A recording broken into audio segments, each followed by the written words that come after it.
I would say to Elon Musk, stick to business. You've done great. Do you think he has the potential to be a successful and a good president? He's making enemies that he doesn't realize. I hope, because I'm not rooting against him. And it's no need for you to get hurt. You're doing so well in your life. If you're rooting against the president, you are rooting against the nation.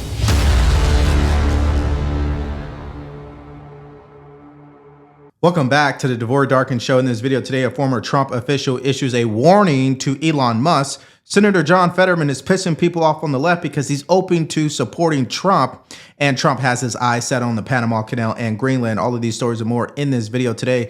But let's start with that warning for Elon Musk. Watch. We saw how much influence Elon Musk had in last week's debate here in Washington over government spending.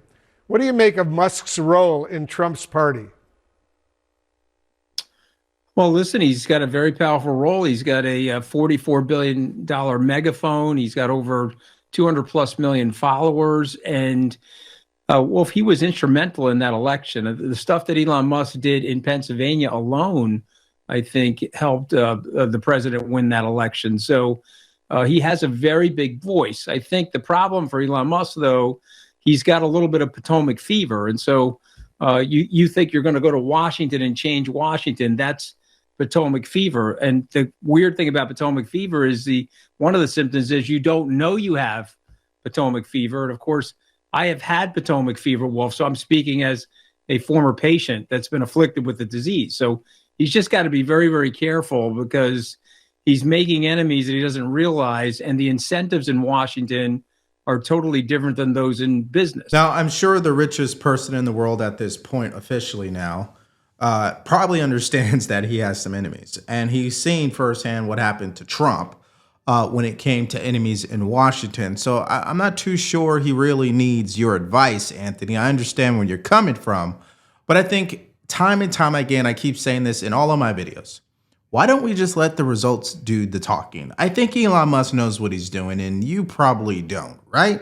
And neither do I, because if I did, I'd be as rich as Elon Musk. Isn't that fair to say? But okay. Let's continue. And so everybody's incentivized in a different and sometimes irrational way. And I think the power that he's wielding right now, Washington has a great immunological system, and I think they'll find a way to rebut him. So I would say to Elon Musk, not he would listen to me, but stick to business. You've done great. You've made a couple $100 billion since the election. Lay off the gas on politics a little bit because these people could hurt you, and it's no need for you to get hurt. You're doing so well in your life. Well, one could argue that Joe Biden already tried to hurt him. You see the battle between Elon Musk and the SEC. We've seen that. We've also seen Joe Biden blow off Elon Musk plenty of times, even bring a lawsuit against his company for not hiring illegal migrants, by the way. So I think he's probably aware of what could potentially happen. I think over the next 4 years, things are looking great for Elon Musk. But again, this is a lot of projection is what you notice in the media. When people go onto the news, they project their insecurities. On X, Robbie Starbuck writes, if Scaramucci thinks the threat will do anything but push Elon Musk to double down, then he doesn't understand what motivates Elon, which I totally agree with. People like us don't do things to play it safe for money or status. This is a new era. Men in 1776 were willing to give all for America. He is too. That is so spot on. You don't live your life from a place of fear, okay? You got to live your life from a place of faith. You got to go all in and truly believe in what you want to accomplish. And Elon Musk is a true believer. If he wasn't, he wouldn't have spent $44 billion. And Anthony Scaramucci did respond. He said, giving him heartfelt advice. He is our best entrepreneur and innovator. I have firsthand experience in dealing with these people. Don't take it out of context. And you don't think Elon Musk has firsthand experience of people trying to ruin him? I think he probably knows, Anthony. I'm just saying. Now, let's give you guys some context. Anthony Scaramucci served in the first Trump administration for only 10 days, and then he was fired. So I don't know if Anthony truly has the experience that he wants everybody to believe, especially Elon Musk. Now, if you guys are getting value from this video, please do us a favor. Like, share, and subscribe to our channel. If you want to support us further, go to the link in the description below, shop the merch store, or you could buy us a cup of coffee. Now, there is somebody who did not get fired by Trump, who happens to be showing signs of supporting him, and that is Senator John Fetterman. He spoke about being open to this second Trump administration and wanting Trump to succeed. Here he is sitting down with ABC this week. Watch. Do you think he has the potential to be a successful and a good president? I hope, because I'm not rooting against him. If you're rooting against the president, you are rooting against the nation. And I'm not ever going to be where I want a president to fail. So country first. I know it's become maybe like a cliche, but it happens to be truth. Yeah, so this is continuing to be a problem for the Democratic Party. John Fetterman continues to contradict the overall party's message, which is that Trump is bad. He continues to drop based reactions to what's happening with Trump, and he has more of a wait and see attitude, which I think is fair for everyone across the board. Trump has made a lot of promises during his campaign. Let's see if he can actually follow through with them. Let's see who tries to stop him, of course. But this is what we want to see in politics. It's okay to disagree, but can we all root for the idea that we want our country to succeed? Now, that type of mindset does not apply to the Never Trumpers, because they have made a committed decision that they will always hate Trump and root for his failure. Here's an example of that from Joe Walsh on MSNBC. I mean, this is really easy. You either believe Donald Trump is an existential threat to our democracy, or you don't. Clearly, Brett Stevens doesn't. Clearly, by the way, John Fetterman doesn't. Chill out. Chill out. With everything Trump is doing right now, you know, Eamon, it just freaking pisses me off. And I like a lot of what Fetterman has said about other issues. But when somebody tells me, a Never Trumper, somebody who tells me who believes Trump is a threat to democracy, to chill out, when, as you said at the top of this hour, that Donald Trump led a violent attempt to overthrow an American election, I will never chill out as long as that's the case. So therein lies the problem, right? It seems that Trump can somewhat move on and not hold a grudge and, you know, focus on things that are bigger than what someone did to him, of course. But these guys, they will never let go, meaning they will never forgive. And as long as they hate him, that's poison. These guys will never actually be successful in whatever endeavor they're going after as it pertains to Trump. They will continue to fail because they're coming from a place of negativity, right? Not a place from actually doing something that will help the American citizens. So it's a losing argument at the end of the day.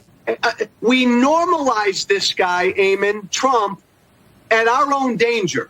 He's told us he wants to be an authoritarian. He's told us he will imprison his political enemies. He's putting people in charge of our security and law enforcement apparatus to go after his enemies. There's no effing way I'm chilling out in the face of that. Come on. Well, I can't say that I'm shocked. There's a reason why they're called Never Trumpers, right? Trump lives free in their mind. And that's probably the worst place you can ever be as a human being from a psychological point of view, right? That means that Trump controls them emotionally, but not Senator John Fetterman, because he also had some interesting comments about the nomination picks from Trump in this new administration. Watch this. You met with Kash Patel, I believe, right? Yesterday, well, yes. He's talked about going after Trump's enemies. Yeah, and we've had conversations, but we had all of these interviews were all off the record, and those things. So I'm not going to go into detail, but he absolutely that's never going to happen. You know, like he was very. He's not going to use the FBI to go after Trump's enemies. Like, no, that's not it. Or did you believe him? Taken. I mean, he's written a lot. Like that's what he claims. Yeah. And I found out, his family's origin story and immigration, and we talked about that, and my family immigration and things. And so I learned things about him. I never knew that he was a public defender. Now, obviously, his Democratic colleagues are going to push back on that idea that Kash Patel is not going to go after Trump's political opponents. I'm still in the camp, and I still do believe that Trump will had bigger fish to fry during his second administration. I do believe, however, there are people who did break the law, like a Liz Cheney. I really do believe that based on the evidence that I've heard up to this point, all allegations, of course. And I do believe that it's worthy of an investigation. But that doesn't mean that he's targeting his political opponents. I mean, what would you do if you knew over the last 4 years, people literally broke the law in order to persecute you and other American citizens who couldn't even defend themselves? I think you would probably investigate them as well. What if someone stole your home without you even knowing? It's happening every day with a growing scam the FBI calls house stealing. Cyber criminals can steal your home title and your equity using a single document filed at the county, which allows them to transfer your title, take out loans, or even sell the home behind your back. That's not even the scariest part, though. You won't even know it until foreclosure or collection notices start showing up in your mailbox. By then, it's already too late. So what should you do? Well, protect your equity with triple lock protection from our friends at Home Title Lock. Triple lock protection comes with 24/7 monitoring, instant alerts, and restoration services at no cost to you if the unthinkable happens. Get peace of mind today with a free title history report and a 30-day trial by going to HometitleLock.com and using the promo code DeVory. Or you can hit the link in the description below or my pinned comment. Protect your home today by going over to HometitleLock.com using promo code DeVory. And to give you an example of how bad it really is, anytime someone criticizes or disagrees with the Democratic Party, they label them as a person who's shifting to the right. They're that deranged. Let me show you an example. Here's MSNBC saying just that. I wanted to talk about Senator John Fetterman. He says that Democrats need to, quote, chill out about Trump. Like the constant freak out, he says, it's not helpful. Pack a lunch, pace yourself, because he hasn't even taken office yet. I mean, I kind of see the point. He hasn't taken office yet, but it's not like it's not going to happen, right? And I feel like Fetterman's kind of inching over a little bit rightward right now is eyebrow raising, and he's been meeting with some of Trump's cabinet picks, seemingly open to supporting somebody like Kash Patel and somebody like Pete Hegseth, and we're making a point to highlight how those are people that are not only not competent to hold these positions, but don't have the ethical and moral compasses to be able to do those jobs effectively. So I wanted to get your thoughts about John Fetterman. I think we've already seen a little bit of realpolitik going on. He's going to be up for re-election again, and he's looking at the future. And Pennsylvania is still a fairly red place. I think this is not some deeper ideological explanation. I think it's just a purely political assessment. Although, I also think that John Fetterman is if he's willing to meet with these people and then votes against them, I think that in some ways strengthens his hand as saying, I was an objective player. I went out here, I judged them, I found them wanting. If he ends up voting for people like Pete Hegseth, that is another question altogether. So as you guys can see, they just can't help themselves, right? I mean, they're only going to see it one way. If someone goes against the normal talking points of the Democratic Party, that means that person is shifting right. They're trying to align with Trump, or they're trying to play their cards right. Why can't it just be that they have common sense, they're open-minded, they're exercising logic, and they're not emotionally tied up in this nonsense like you guys have been, which has led to your demise, for an example, losing the past election, and you're going to lose future elections if you guys don't get in control of yourselves, of course. But this guy will not let up. As you can see on social media, he wrote respectively at John Fetterman, this is such a dangerous normalizing of Trump. Trump lies every time he opens his mouth. He tried to overthrow an American election. He believes he's above the law. He wants to jail his political opponents. And you call that undeniable political talent? Come on, man. Now, what Joe is having a problem with is accepting reality. Trump clearly is an undeniable political talent. How do you win the election twice? And by the way, you have no leg to stand on, because where's this energy as it pertains to the cover-up that happened with Joe Biden and his whole mental decline? Are you going to speak on that? What about him pardoning his son? Are you going to speak on that? Oh, yeah, you're pretty quiet, aren't you? However, I know they're not going to be quiet about this next story. Now, Trump has made a bold statement about the Panama Canal. Let me read it to you so I can explain this story. Now, he posted this on Truth Social, but the bottom line up front, he wants to take control of the Panama Canal 100%. He has noticed that China has gained more control over the canal because of America's neglect of it, of course. And he sees that as a power move, by the way. But let me read a few of these things from his statement. He writes, the Panama Canal is considered a vital national asset for the United States due to its critical role to America's economy and national security. A secure Panama Canal is crucial for U.S. commerce and rapid deployment of the Navy from the Atlantic to the Pacific and drastically cuts shipping times to U.S. ports. The United States is the number one user of the canal, with over 70% of all transits heading to or from U.S. ports. Then he ends his statement by saying the United States has a vested interest in the secure, efficient, and reliable operation of the Panama Canal. And that was always understood. We would and will never let it fall into the wrong hands. It was not given for the benefit of others, but merely as a token of cooperation with us and Panama. If the principles, both moral and legal, of this magnanimous gesture of giving are not followed, then we will demand that the Panama Canal be returned to us in full and without question. To the officials of Panama, please be guided accordingly. Now, you guys already know what the media is starting to say about this statement. Of course, they have Trump derangement syndrome, and of course, they're spinning this as Trump flying off the handle and he's unhinged and he doesn't know what he's doing. But I find it so funny that they keep saying that as if this guy did not win 2 elections. Like, he is not a billionaire. Like, he hasn't been successful his entire life. Okay.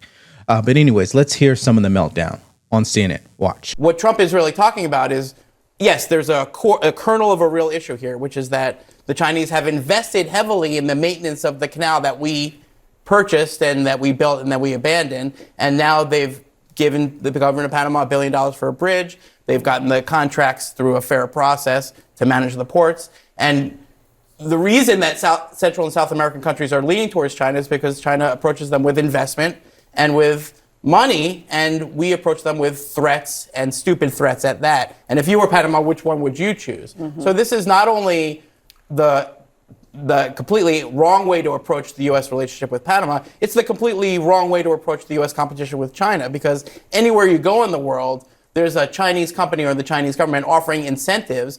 And if Donald Trump is going to go around offering threats and, threats that are not credible at that, of course these countries are going to go towards China. That's exactly what happened. Xi Jinping went right back to the government of Panama and said, we're with you. We stand with the sovereignty of Panama. And they're actually on the right side of the issue. We're on the wrong side of the issue. And that's really, again, a really unforced error. Yeah, so it continues to be that attitude, like they know more than Trump, that they know better, that they are the experts.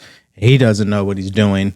And that's why people don't trust the media anymore, because it's just this smug attitude that they always bring when they're reacting to what Trump is doing. And they're not actually providing a more neutral take. Now, here's David Rubin on CNN, who provided a common sense reaction to what we just heard.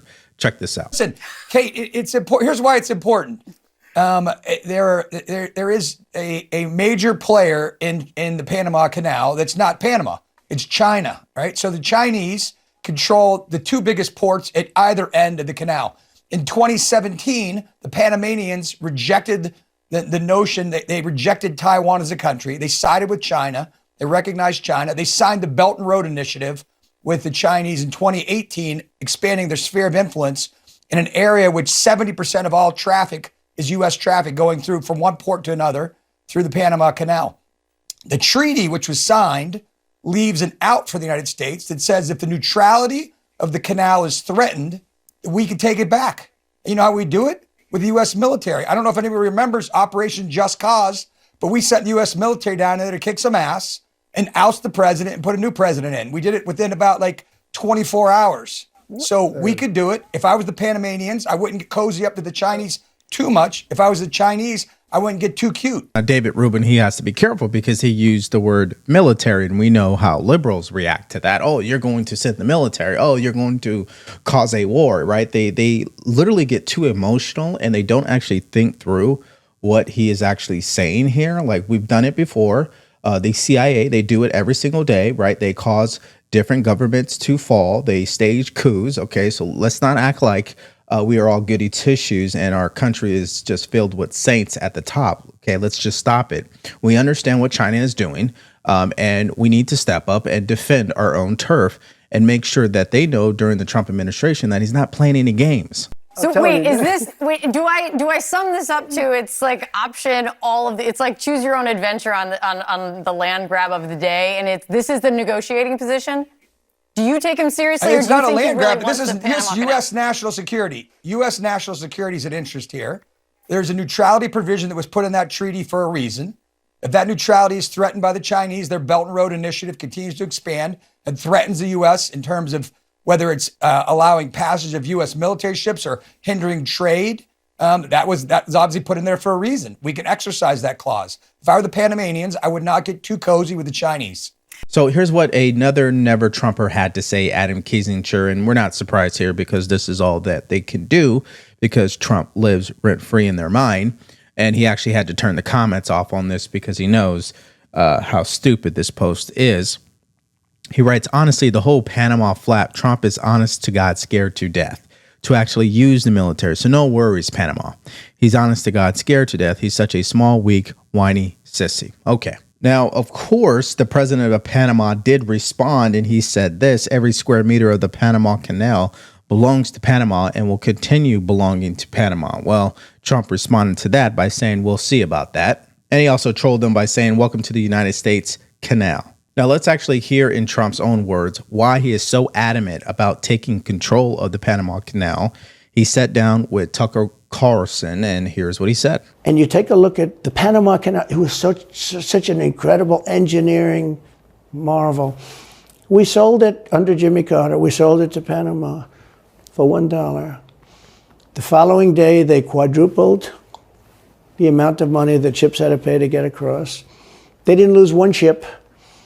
And now they've made it much bigger, and now they've widened it. They've doubled it, right? They've more than doubled it. And it's one of the most profitable things. Any time it's just incredible, right? We gave it away for $1. China now controls it. They actually control the Panama Canal. They run it, they control it. And we shouldn't let that happen. And we can't let China be in Cuba. And they'll get out. If I'm president, they'll get out. Because I had a very good relationship with President Xi, but he respected this country, he respected me, and he'll get out. And we can't let them run the Panama Canal. We built the Panama Canal. Should have never been given to Panama. We should have had it, but we gave it for $1. Think of it. Now, Matt Gaetz actually responded to a story about a Chinese company having a de facto monopoly over the porting industry around the Panama Canal. He wrote, this is a fact. We aren't taking the canal back from Panama. We are taking it back from China. Now, let me get an answer from you in the comment section below. Do you believe John Fetterman is genuine, or do you believe he's grifting like Cenk Uygur from the Young Turks, who obviously was at AmFest and was on stage and spoke with Charlie Kirk? Him and his progressive co-host Anna Kasparian has recently been sounding very open-minded to the MAGA movement. Some people call it fake. Some people are outraged by it. But I want to focus on John Fetterman. Do you believe he's actually genuine here? Let me know what your answers are in the comments section below. Now, what is not genuine is what the House Ethics Committee ended up doing to Matt Gaetz. They leaked the draft report about the investigation to CBS. And yes, Matt Gaetz had a lot to say, and he blew up on the report. So if you guys want to check out that story and many others, all you have to do is click on that video because it's coming up right now.